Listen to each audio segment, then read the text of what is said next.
مستمعينا مستمعي راديو دنجة زلال، مرحبا بكم في فقرتنا معلومات.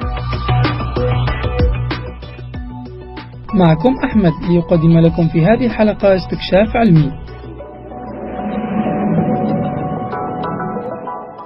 كشف فريق دولي من العلماء النقاب يوم الخميس عن أول شجرة عائلة للحشرات وصفها بأنها الأكثر شمولية على الإطلاق، واستخدم فريق العلماء بيانات جينية لتتبع أصول الحشرات إلى حوالي نصف مليار سنة وتوضيح الصلات بين المجموعات الرئيسية للحشرات. وحلل العلماء 1478 جينا من 144 نوعا من الحشرات تغطي جميع المجموعات الرئيسية للحشرات للإجابة على تساؤلات مطروحة منذ زمن طويل بشأن تطور وتنوع الحشرات، وهي المجموعة الأكبر والأكثر تنوعا في الكائنات الحية على الأرض.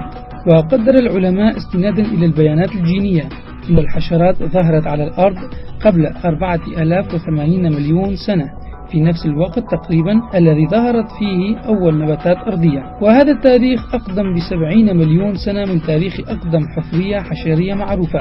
وقدروا أيضا أن أول الحشرات ذات الأجناح ظهرت قبل حوالي 400 مليون سنة عندما بدأت النباتات في النمو لتشكل الغابات، وهذا التقدير أقدم من تاريخ أقدم حفرية حشرية ذات أجنحة معروفة وهو حوالي 340 مليون سنة. هذه كانت معلومة اليوم. أعزائي انتظروني في الحلقة القادمة لأقدم لكم معلومة جديدة. بأمان الله.